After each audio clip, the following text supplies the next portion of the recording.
Assalamualaikum warahmatullahi wabarakatuh. Perkenalkan, nama saya Firda Damayanti. Saya dari Prodi Pendidikan Bahasa dan Sastra Indonesia dengan nomor mahasiswa 2200107188. Di sini saya akan mempresentasikan tentang mata kuliah Teori Estetika Sastra yang dibimbing oleh dosen Dr. Muhammad Badri, SPD NPD, dan berjudul Estetika Sastra Daerah. Saya akan membahas 3 poin tentang sastra daerah. Yang pertama, pengertian sastra daerah. Yang kedua, contoh sastra daerah.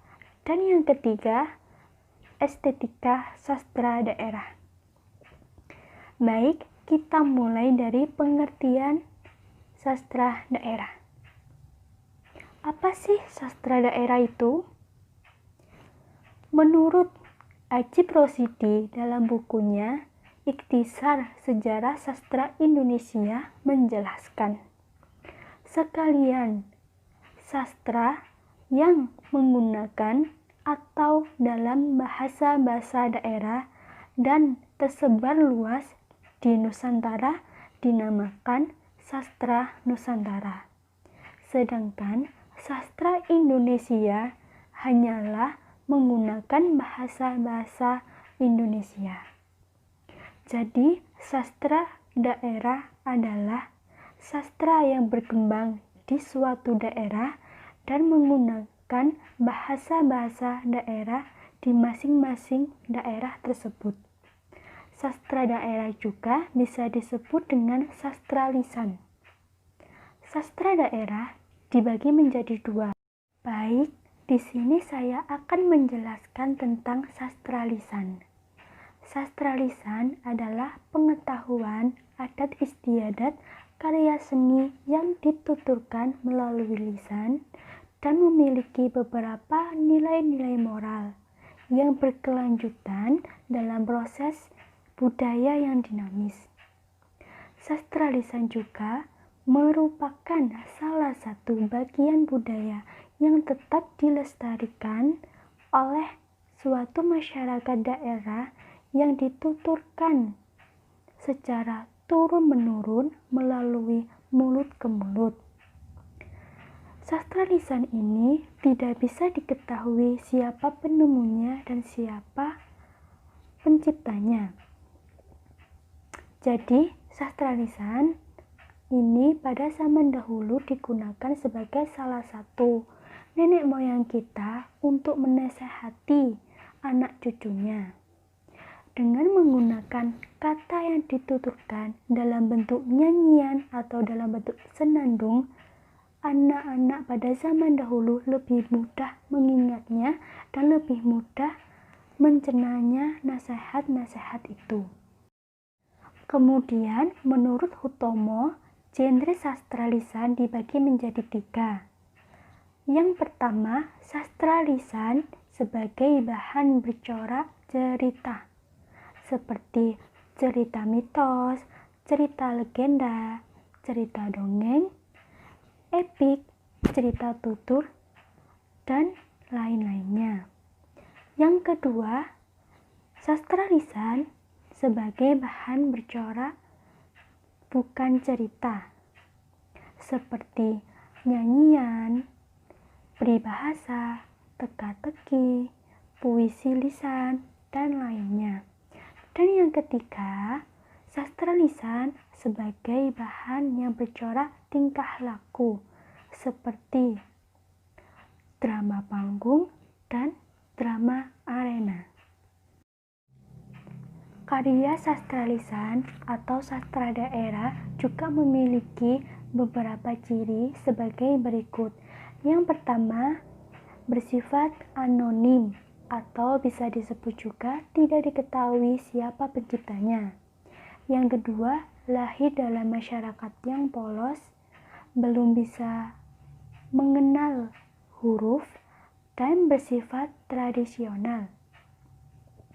Yang ketiga, lebih menekankan kepada aspek khayalan, sindiran, kemudian jenaka, dan pesan-pesan yang mendidik. Dan yang keempat, sastra lisan ini diwariskan secara turun-menurun menggunakan tutur kata yang dalam bentuk nyanyian atau senandung.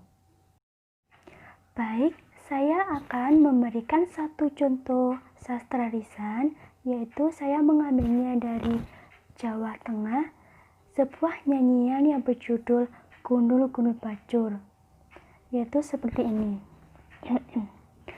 Gundul-gundul bajul-jul gembelengan, nyunggi-nyunggi wakul-kul gembelengan,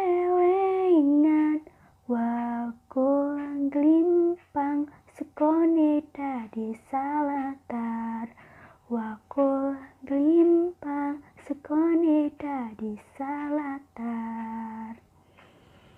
Baik, itu tadi adalah salah satu contoh karya sastra lisan.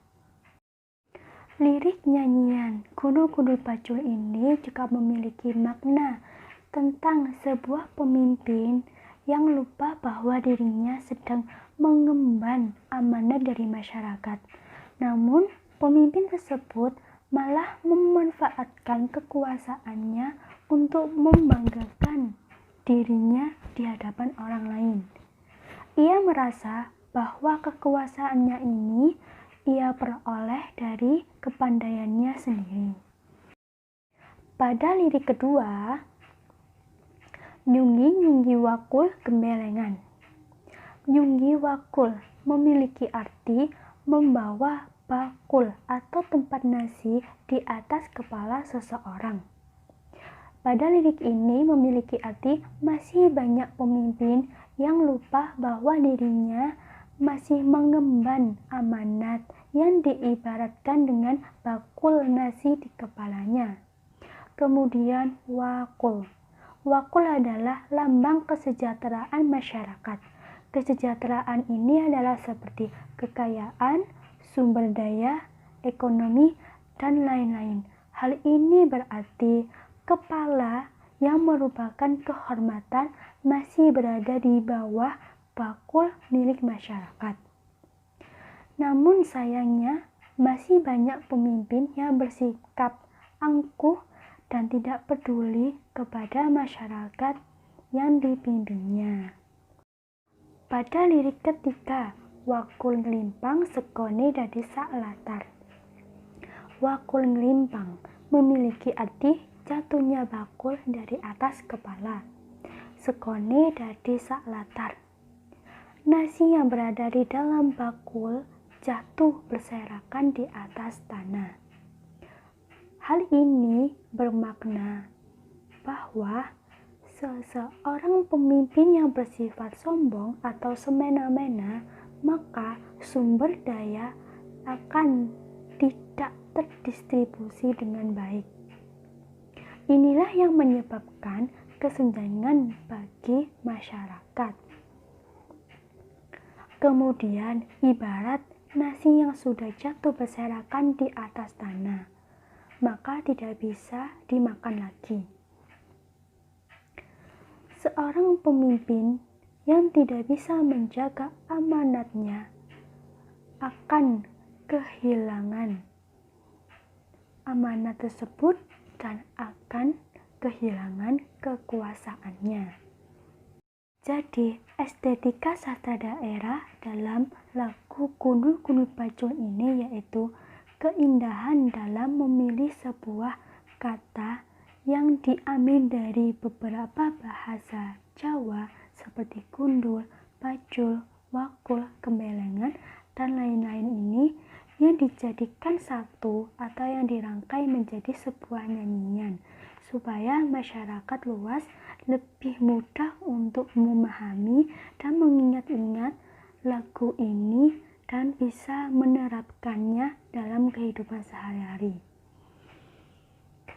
Kita dapat mengambil kesimpulannya juga dalam lagu ini, yaitu tentang komitmen dan amanat dalam sebuah pekerjaan. Tentunya, amanat merupakan suatu hal yang harus dipertanggungjawabkan.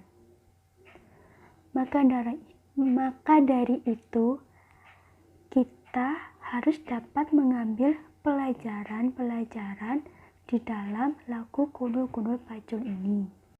Sastra lisan ini telah bertahan cukup lama dalam mengiringi sejarah bangsa Indonesia, menjadikan sebuah ekspresi estetik di tiap-tiap daerah dan suku yang tersebar luas di seluruh Nusantara. Jadi, itulah pembahasan seputar estetika sastra daerah dari saya.